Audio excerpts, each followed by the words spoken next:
Briefly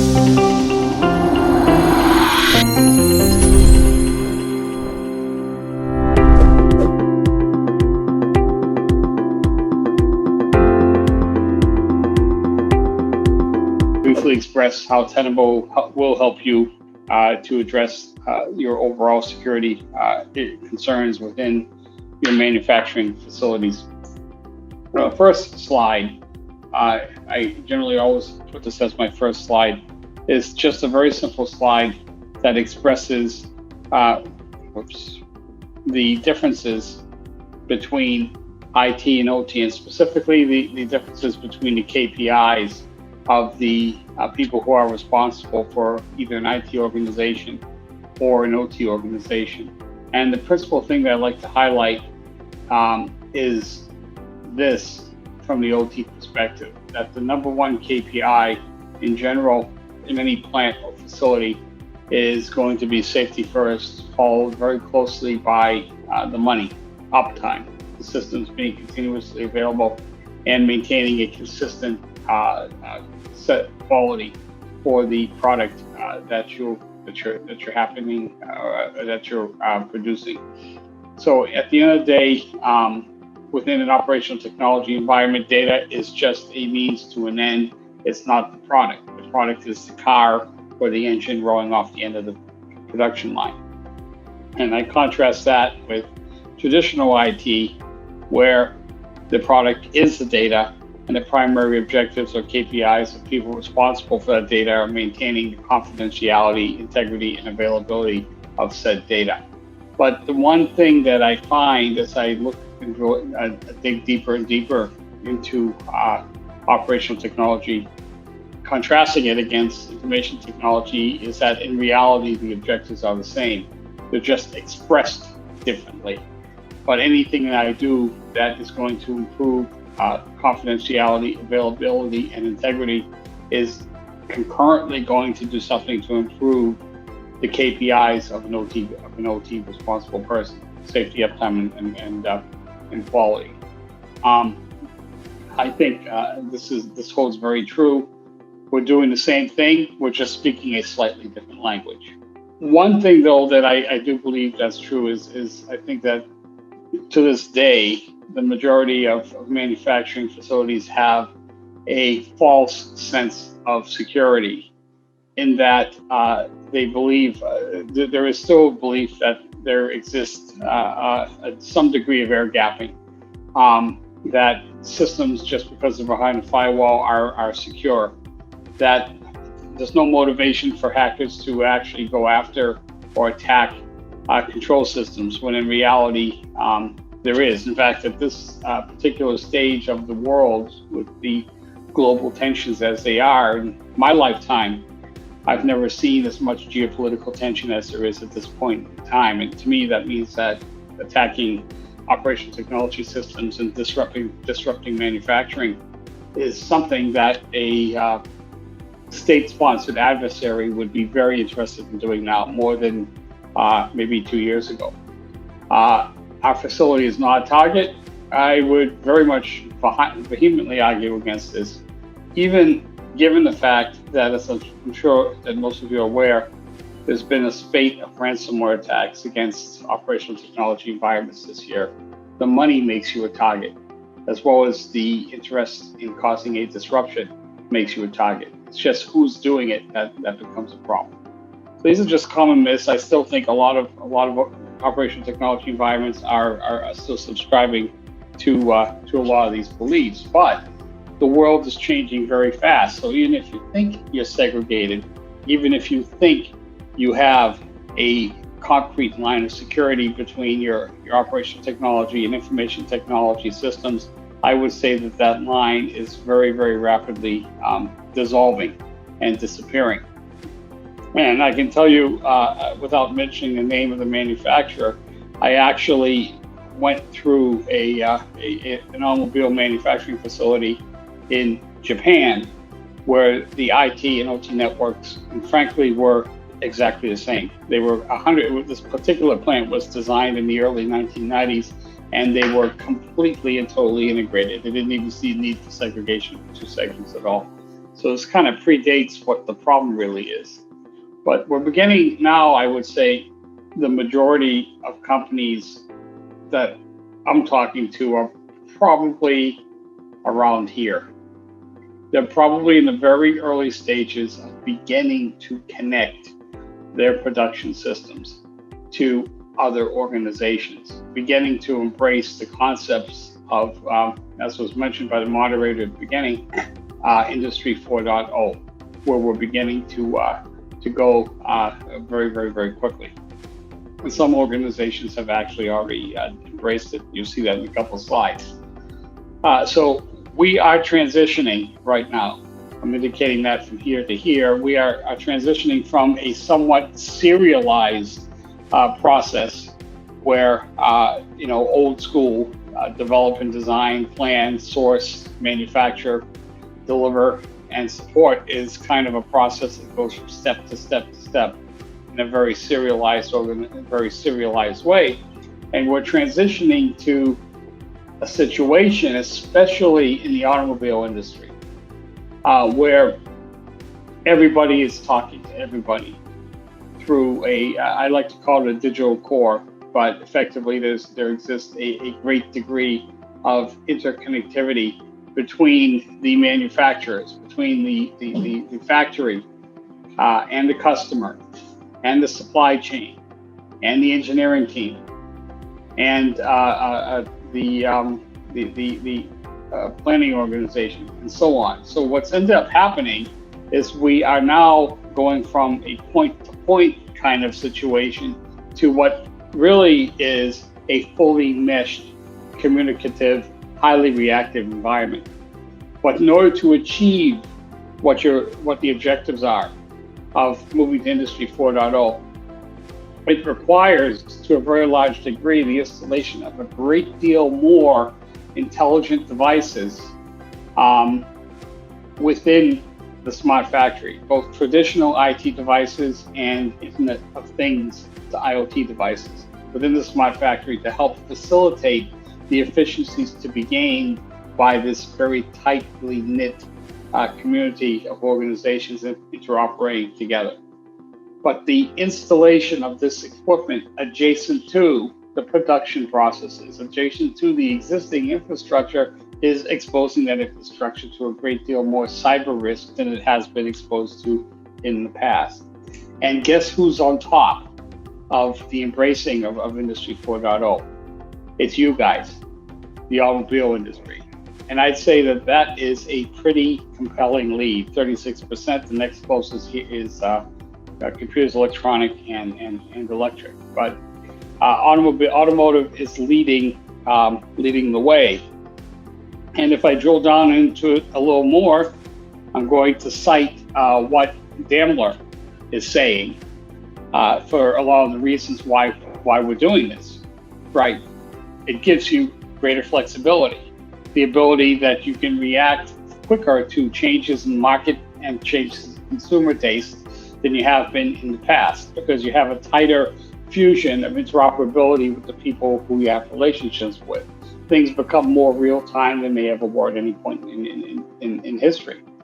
You have the ability to adapt and control even more complex products from more suppliers. And in fact, given the complexity of what's going into automobiles today, I think that you depend more heavily on your suppliers than you did at any point in the past.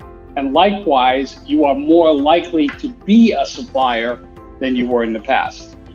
If you have the ability to make a Euro 6 diesel engine, the amount of investment it takes to get to that point where you have that sophistication capability is such that you're going to be able to sell the engine to just about anybody else who has a similar requirement. We see that take place more and more every single day in the automobile industry. Okay, it gives us the ability, of course, to take a peek into what's going on within the facility and optimize the processes, the people, the energy, and all the other things that go into the machinery of production to get lower costs, which is more required, and currently possibly higher quality at the same time. Possibly the ability to control facilities from anywhere. And everything's hot. Things change fast. I might need to find a source of components from a different guy or from a different place than where I've traditionally been finding it. How am I going to do that fast? How am I going to order it fast? And how am I going to establish those relationships in real time? Again, this is all something that 4.0 is going to help drive you towards. Simpler production processes. I think this is a big one.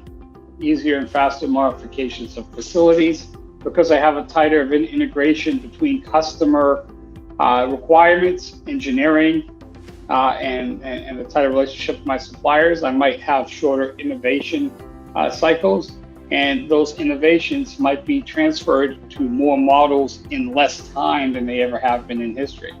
And I think I'm seeing that. If I use Mercedes as an example, you see things that were introduced in maybe an S-Class Mercedes trickling down into the E-Class and then down into the C-Class within a matter of 2 or 3 years. And in the past, that trickle down used to take 10 years. Things are happening really, really, really fast. And I'm seeing, if taxi cabs in Singapore manufactured by Hyundai and Toyota are having very, very, very similar features to what you would have historically found in a higher-end car like the Mercedes. And then, of course, we always have logistics, right? Direct customer interaction, the customer interacting with the dealer who interacts directly with the factory automatically going out and ordering the parts that are needed to produce that specific car for that specific customer. And then, of course, production scheduling and delivery. All this is what a true Industry 4.0 is going to give you as we begin to move forward. There's another thing that became aware fairly recently, and there's this thing that UNCE comes out of the United Nations, WP.29. And this is actually something that is forcing cybersecurity specifically on automobile manufacturers. Why? Because the content of the vehicles, what's going inside the vehicles from a safety perspective and from an operational perspective, is becoming a lot more of a security issue again than it ever was in the past. As we begin to migrate towards intelligent vehicles, autonomous vehicles, and as the content of sophisticated electronics that actually controls the vehicles begins to increase, cybersecurity on the manufacturing process and the security of the supply chain becomes even more important than it has been at any point in history. Right. Consider how bad it would be if a malicious adversary introduced malicious code into the software that drives the ABS system of a car. And it's even going so far now to the point where, as a good example, Chevrolet Corvettes now have brake-by-wire. So no longer is there a hydraulic system between your foot and the brakes. It's actually a computer that's doing that translation. So the software content in the vehicle becomes a lot more of a security problem and a lot more of a safety issue than it has been in the past. This is intended to help people make sure that everything is safe, that the suppliers are supplying safe equipment, and that the machinery of production remains secure. Top concerns of manufacturers, just about every manufacturing facility that I've paid a visit to, virtually or physically. Unfortunately, this year has been more virtual than I would have liked, but that's the way it is. I'm hoping by June of 2021 that's gone. I think we all are. But these are the common problems. I think most of our customers end up having exactly the same issues. First is a lack of accurate asset inventory. If you don't know what you got, you don't know what your risk is. Very simple fact. The unknown unknowns that give you a lot of problems. A lack of a complete understanding of communication patterns within the facility. Which devices are talking to which devices, and what language are they speaking?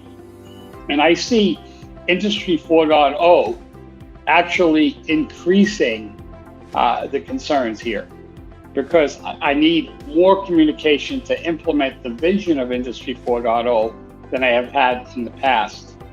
More communication with more devices, which means more devices that I need to be aware of, more communication patterns I need to know about and control and secure. If I don't know what I got and I don't know how they're talking to each other, I really can't have visibility into my vulnerability position. And I can't have visibility into my compliance situation either. You need to know what's there in order to understand your risk from a vulnerability perspective and meet your compliance obligations. And 62443 would be a great example of why you need these first two things. Do I have adequate, what I like to call horizontal segregation in my facility? Okay, and most of the facilities that I'm visiting are actually very poorly implemented from a vertical security perspective. So if a security problem occurs here, that problem can propagate directly through the plant because I don't have enough enforcement points to segregate the various parts of my facility. Am I monitoring my facility for threats? Do I understand? Can I spot a threat? Can I spot misconfiguration? Can I spot traffic anomalies that would be indicative that I'm under some kind of a cyber attack?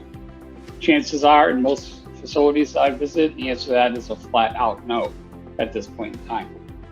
Now, this is one of my favorite subjects. First of all, I did mention we have a lot of ransomware attacks going on this year. Well, there's a good reason for that.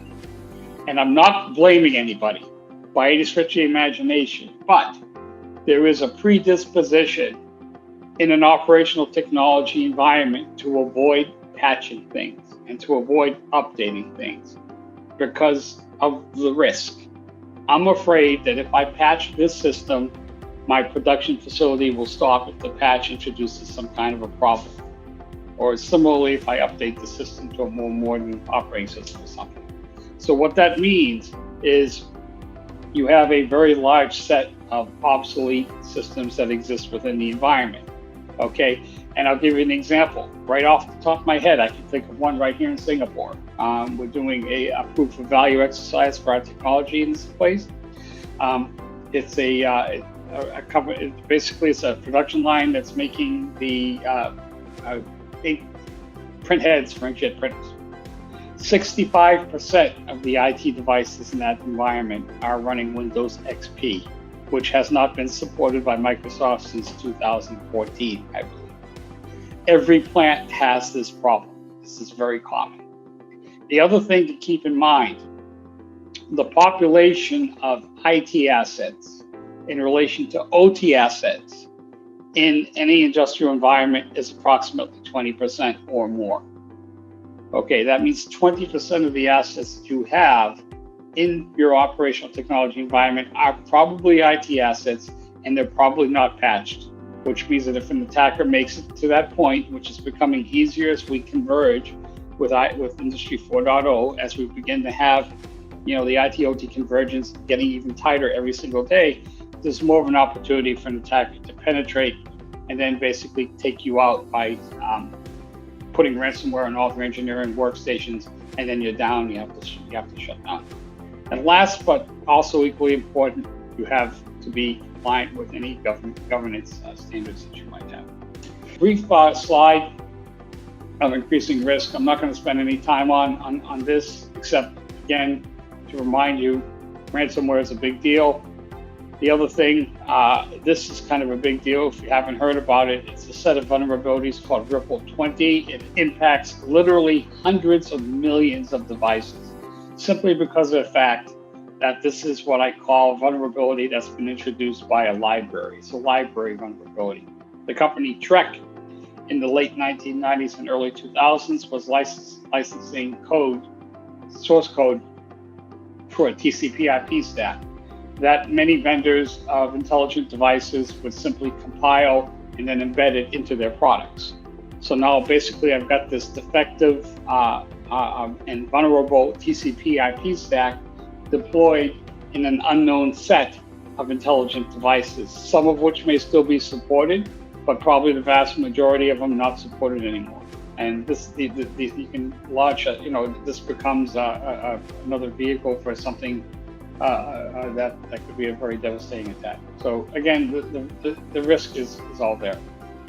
And last but not least of my rant, I guess, APAC-specific attack volume is actually fairly high. Now this comes from Kaspersky. Kaspersky offers a service where they attempt to block attacks or identify malicious objects on operational technology devices within a particular facility. And you can see that Asia is actually pretty bad.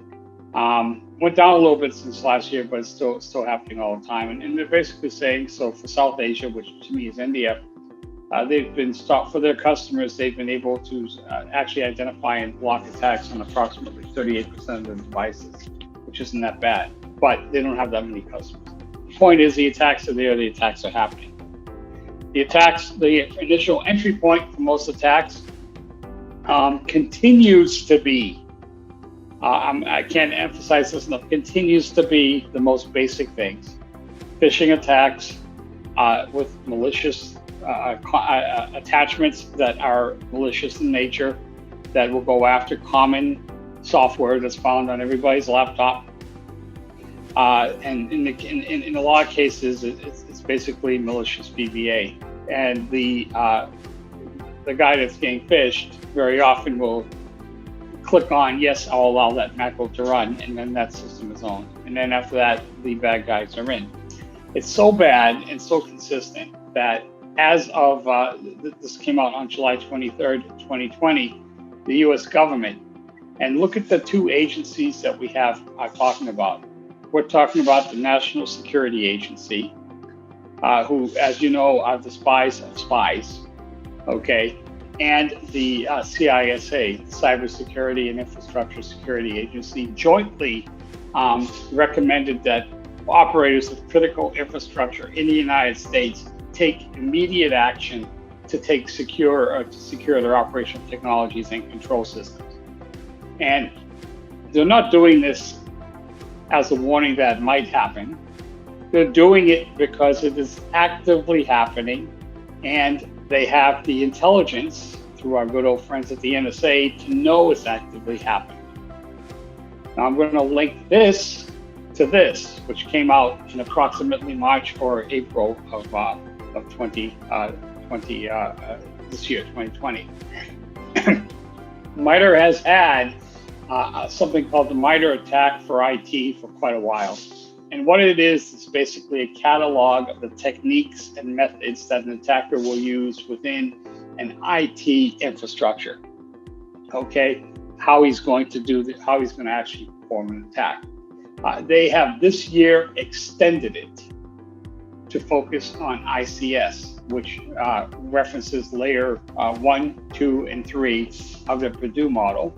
And they're basically saying what I've been saying since I began talking tonight, that the penetration, the initial entry vector is IT-OT convergence. So using the IT network, using typical common run-of-the-mill attacks as the initial penetration vector, and then using the IT-OT intersection as the conduit to attack and disrupt the industrial control system environment. So it's basically, this is the Mitre attack services in general reflect the attacker's behavior, and they reflect the overall attack life cycle. The framework will define assets, the levels of Purdue model which are of particular concern, 11 different tactics that the adversaries will use when they're attacking you in your industrial control system environment at layers 1 through 3, 81 different techniques. It tells you what software to use during an attack, and it also goes off and identifies groups that are known to have successfully pulled it off. This chart here, will make the slides available after, because I think there's a lot of useful information, or you can just get it off the internet if you want. But this is clearly enumerating all the steps that the attacker would take, and very, very, very specifically during each phase of the attack, the types of techniques that they're actually going to be using to maintain. And your job as a defender is to ensure that you do a gap analysis, and that you have ways to at least detect and possibly block activities like this as and when they occur within your facility. But again, do keep in mind that everything that's written here, all of these things are gathered from real world attacks and intelligence sources. So this is how the bad guys will perform it. The classic of all attacks and it still to this day remains the template for an attack against a control system environment, to me remains the attack that against the Ukrainian power grid of 2015, which was also repeated in 2016. There's a report online that was written by Booz Allen Hamilton that details, it's about a 30-page report, and it's actually a good read, details in great depth how the attackers were able to pull this off. And the scary part to me is the attackers were in the network for more than a year, and they remained in that network undetected. Classic APT, classic advanced persistent threat. So just a couple words briefly on what Tenable recommends as a starting point, as again, to help secure your operation technology environment.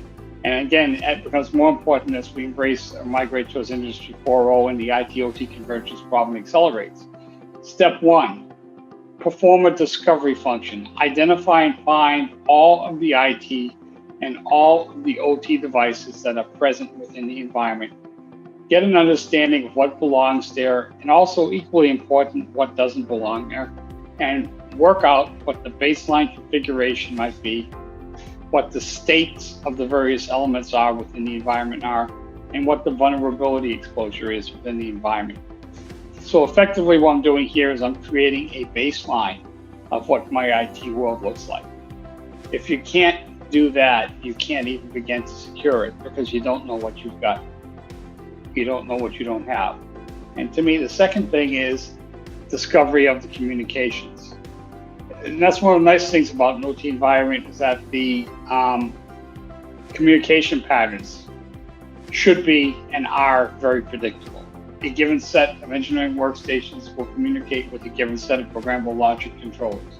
A given set of remote transmitting units, a given set of sensors will communicate back with engineering workstations and back with historians. So it's all very predictable, which means it's easy to establish a baseline of what normal is, lock that baseline down, and then establish a baseline or be able to detect deviations from the baseline. So the last thing, number 3, is I consider it to be like a look back function. I know what my baseline of assets is. I know what my baseline of communications is. Now my job is to monitor that, to detect deviations from my baseline, to detect indicators of compromise, malicious or suspicious traffic behavior patterns, and significantly, any actual attacks or intrusions that might be taking place within the environment. And here's one typical example of a type of thing that we can do. And then I think this is like my last slide, and then I think we're gonna have a nice open discussion. And this is basically showing you an attack path. The thing that the attacker wants to get at is this controller here. And the attack path begins with an external network through a communication module, all the way down to this particular device. So understanding the attack path actually becomes quite significant, because if there are, in this case, all right, from the external network to this controller, I see a device here that is actually at quite high risk. That's what that number means, is the risk score we have for that device. I would need to work on understanding why that risk score is so high and mitigating the risk on that device in order to prevent this particular critical device at the bottom of the chain from actually being compromised.